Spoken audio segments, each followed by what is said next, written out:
Good to be back with you all. My name is Alex, and you are on the Classic Cars Roast channel.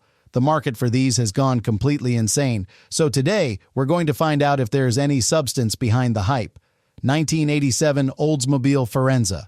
Now, if you're wondering why anyone would want to pay serious cash for a Firenza, you're not alone.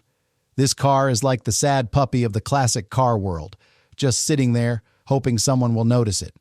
Spoiler alert, I'm not convinced it's worth your time or money. First off, let's talk numbers. The auction prices for these things typically hover between $2,000 and $6,000, but if you come across one with ridiculously low mileage, be prepared to shell out some serious cash. I'm talking about cars with only a few miles on the clock fetching prices north of $6,000. What's that about? It's as if collectors have collectively lost their minds over a car that has more rust spots than charm. Now, what do you get for your money? The Firenza is built on the J-body platform, which is basically a euphemism for cheap and cheerful. You've got a choice of engines, but let's not kid ourselves. None of them will leave you feeling excited. The most powerful option is the 2.8-liter V6, delivering a pitiful 130 horsepower. I mean, come on, that's barely enough to get you out of your own way, let alone impress anyone at a car show. And speaking of shows, the Firenza's styling is about as exciting as watching paint dry. Sure, it has some aerodynamic front-end styling, but those rectangular headlamps? They scream, "I was designed in a hurry." The exterior colors like bright red and dark gray metallic might have looked decent back in the day, but now they just feel like a desperate attempt to hide the fact that the car is basically a glorified tin can on wheels. The interior is just as lackluster. You get a basic analog cluster with an optional tachometer, because who doesn't want to keep track of how slowly they're going? The seats are cloth or optional leatherette, and trust me, you'll want to opt for the latter if you plan on spending any time in this rolling disappointment. And don't even get me started on the common rust spots. Lower door panels and wheel arches are basically a given. It's like Oldsmobile thought, why bother with quality when we can just sell them cheap? So, to sum it all up, the Firenza is a car that's trying really hard to be relevant, but in the end, it's just another sad relic from the malaise era. If you're seriously considering purchasing one, you might want to rethink your life choices. What do you think? Are you ready to dive into this pool of mediocrity? All right, folks, strap in because we're about to dive headfirst into the murky waters of the malaise era with the 1987 Oldsmobile Firenza. Now, this little gem, or should I say, a lump of iron, was birthed during a time when American automakers were floundering like a fish out of water. The malaise era, a period defined by mediocrity and a significant decline in automotive passion, was the last thing you'd want to associate with any self-respecting car enthusiast. The Firenza was built on the J-body platform, which was essentially GM's attempt to cut costs and streamline production. Introduced in 1982 and trudging along until 1988, the Firenza was far from the glorious muscle cars of the past. By the time it rolled off the assembly line, it was already a shadow of what a performance car should be. You see, back in 1970, we had high-compression V8 engines that roared with power. Fast forward to the malaise era, and what do we get? A pathetic engine lineup that includes a 1.8-liter inline-4 producing a meager 84 horsepower, and even the larger 2.8-liter V6 only mustered 130 horsepower.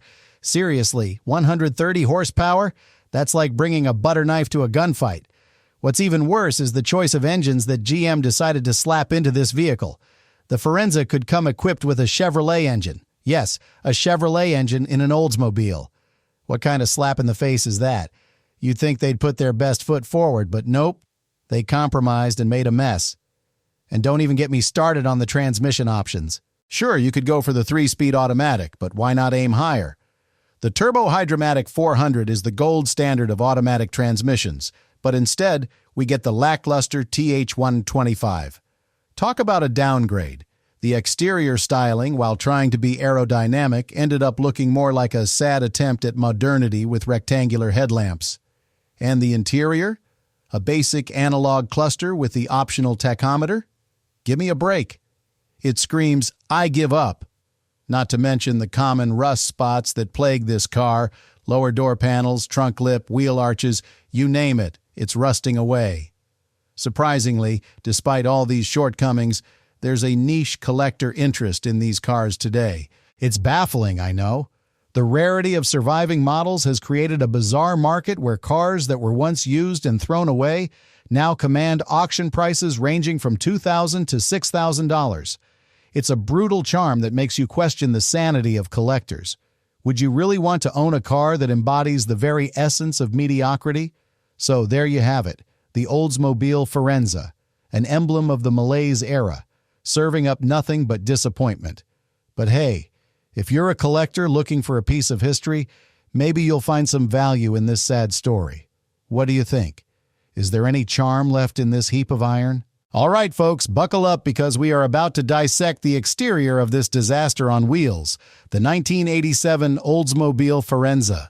First off, let's talk about the colors. You've got your classic palette here: dark gray metallic, medium blue metallic, silver metallic, bright red, and white. Pretty standard fare for the time, right? But let me tell you, none of these colors are going to win you any awards. They scream, "I'm just here to get you from point A to point B."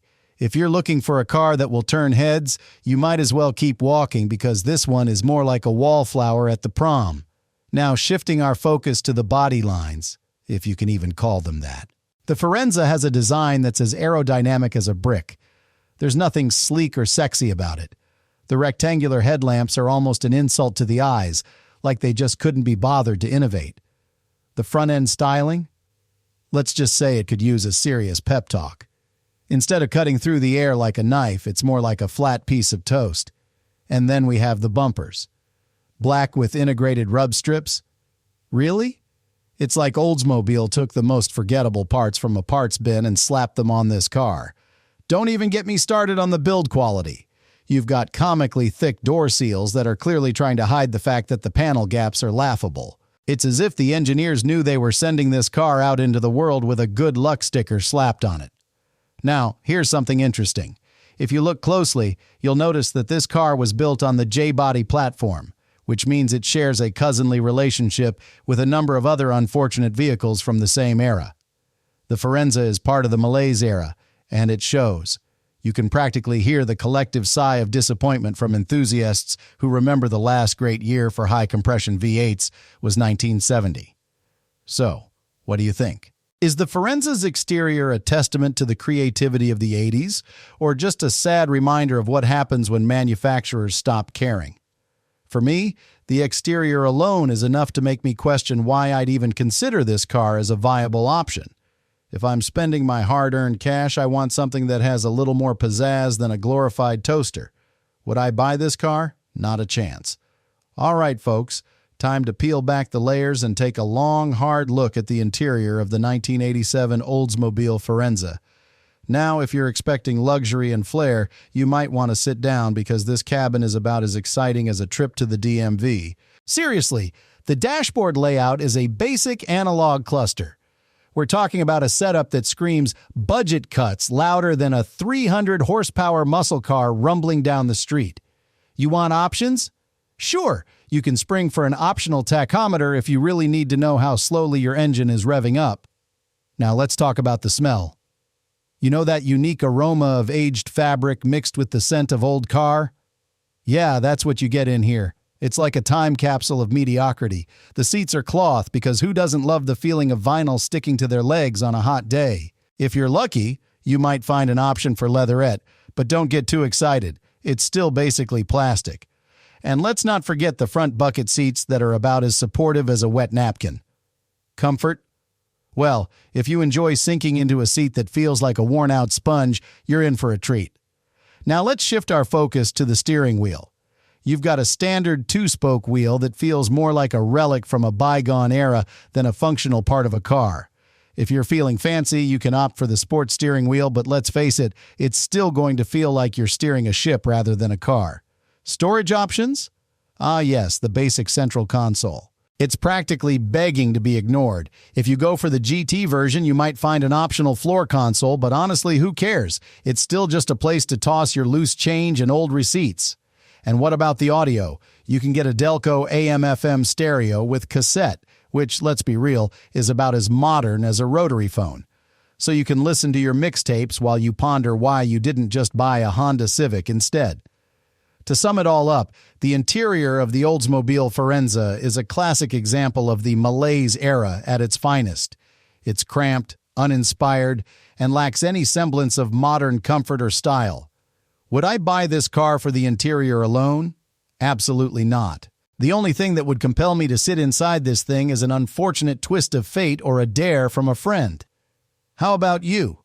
Would you be willing to endure this cramped, uninspired cabin for the sake of nostalgia? All right, folks, let's dive into the engine of the 1987 Oldsmobile Firenza. Spoiler alert, it's not going to be pretty.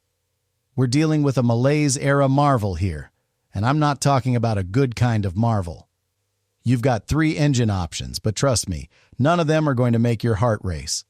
First up, the LQ5, a 1.8-liter inline-4 with a grand total of 84 horsepower. That's right, 84. Can you believe that? It's like trying to start a fire with a wet match. The torque? A measly 100 pound-feet. I mean, come on! This is a car that was designed to be as uninspiring as possible, and it shows in every pathetic acceleration attempt. Next, we've got the LN2, a 2.0-liter inline-4 that manages to crank out a whopping 96 horsepower. Wow, what a powerhouse. And let's not forget the torque here, 12 pound-feet more than the first engine. You can practically hear that engine begging for mercy as it lumbers down the street. Then we come to the so-called big dog of the lineup, the GMR, a 2.8-liter V6. This one makes the lofty claim of producing 130 horsepower, but don't get too excited because it's still only churning out 160 pound-feet of torque. The acceleration from 0 to 60 miles per hour, approximately 11.2 seconds. That's like watching paint dry, folks. You'll need a calendar to measure the time it takes to get from point A to point B. Now, if we're talking about real performance, let's address the transmission. The Firenza comes with a 3-speed automatic, and while I'd love to praise it, it's no turbo hydromatic 400. In fact, it's a far cry from that legendary piece of engineering. This car just doesn't have the guts to match up with the best. You could put the best automatic transmission in the world in this heap, and it still wouldn't save it from mediocrity. And the real kicker? The Firenza was built on the J-body platform, a platform that's notorious for its lack of excitement and performance. It's like the car equivalent of a beige wall. So, if you're thinking about this car as a performance machine, you're looking in the wrong direction. This engine lineup is a textbook example of the decline in American automotive engineering, and it's a shame to see such a once proud nameplate reduced to this. For me, the engine is where the real problems begin. Would I buy this car? Not a chance. Now let's pivot to what every real enthusiast cares about: the transmission and rear axle. The mechanics of the 1987 Oldsmobile Firenza are where we really start to see the cracks in the facade of this so-called compact car. First off, if you're expecting anything remotely close to the legendary turbo hydromatic 400, you can forget it right now. What you get instead is the 3-speed automatic TH125, which is a far cry from the best automatic transmission ever built. This unit is about as inspiring as a soggy piece of toast. You can feel the compromise in every shift, every time it decides to slip instead of grab. It's just embarrassing, folks. Now, if you opt for the manual transmission, you might feel a glimmer of hope with the 5-speed manual. But let's be real. This isn't a muscle car. You're not going to be tearing up the streets or making your neighbors envious. Sure, it has a certain charm if you enjoy wrestling with the gears, but you're still stuck with a lackluster powertrain. And speaking of power, how can we ignore that rear axle? Whether you choose the 3.33-to-1 ratio for the automatic or the 3.84-to-1 for the manual, you're still not getting anything that will make your heart race. The rear axle ratios are so bland it's like they weren't even trying. This is a car that was designed during the malaise era, a time when performance was sacrificed at the altar of fuel economy and emissions regulations. The Firenza embodies that decline perfectly. The engine choices are just as pathetic, offering up next to nothing in terms of real power. The most you could squeeze out of it is a measly 190 horsepower, and that's if you're lucky. What's more, The Firenza's rear axle and overall transmission system are designed for fuel efficiency rather than driving pleasure. If you're expecting spirited handling and a thrilling driving experience, you've come to the wrong place. Cars from the mid-60s to early 70s were built for the thrill of the drive, but this? It's just a sad reminder of what once was. So, in short, if you're hoping for a robust and powerful driving experience, you might as well look elsewhere. The transmission and rear axle of the Firenza are just another example of how far we've fallen since the golden years of American muscle.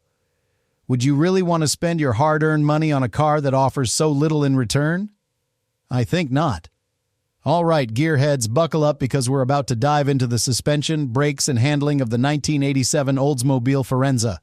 Spoiler alert, it's not pretty. First off, the suspension system on this car is a classic example of the Malaise era's desperate attempt to keep costs low while sacrificing performance and driving enjoyment.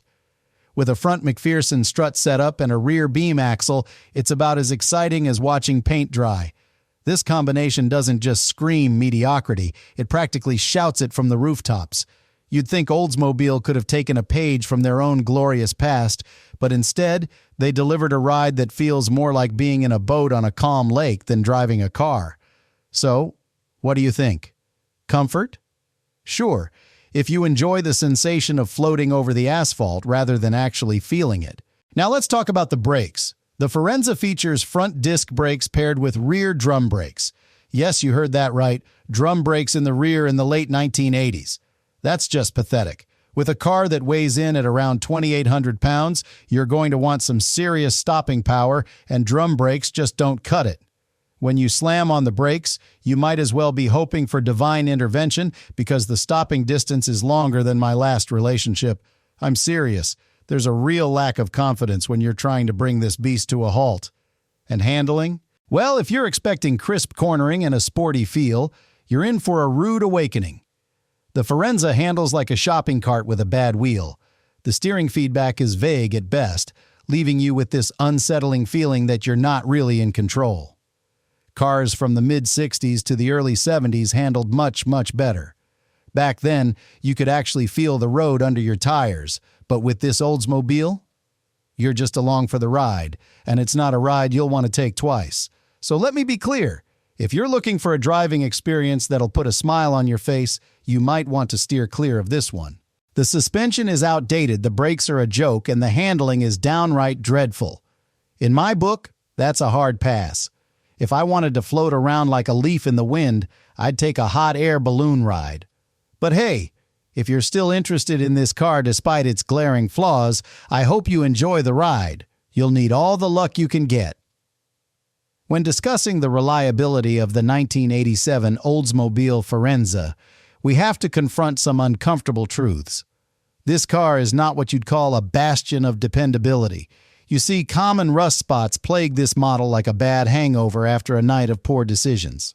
The lower door panels, wheel arches, and trunk lip are all known to rot away quicker than your enthusiasm for it. And don't even get me started on the electrical issues. It's like the manufacturer took a gamble on weak alternators and faulty fuel gauges. If the cooling system isn't leaking, then the oil pan gasket probably is. It's a delightful game of which part will fail next that no one asked to play. Now, the performance is just as lackluster. With a 0 to 60 miles per hour time hovering around 11.2 seconds for the V6 model, you might as well be waiting for paint to dry. And remember those quarter-mile times? 18.1 seconds. Pathetic. It's as if Oldsmobile decided that mediocre was the new benchmark for fun. So, what's the verdict? Is the Firenza a hidden gem or just a sad relic of the Malaise era? The answer is complicated. On one hand, it has that brutal charm. The kind of unapologetic character that only a car like this can offer. There's a certain appeal in owning something that used to be used and thrown away, but now stands as a testament to the unique quirks of the 1980s. However, this car is not for the faint-hearted. If you're looking for something reliable, you're barking up the wrong tree. Now, if you stumble upon a Firenza in good condition for a decent price, it might be worth considering. After all, it's only original once, and these cars are getting harder to find. But make no mistake, you're not buying a performance machine. You're buying a slice of automotive history that comes with a lot of headaches. So, would I personally spend my money on this? Only if I were feeling particularly adventurous and had a healthy dose of patience for all its quirks. Would you take that risk? If you liked this video, don't forget to subscribe to my channel and give it a like. Leave your comments and impressions. Your opinion is very important to me. Until next time.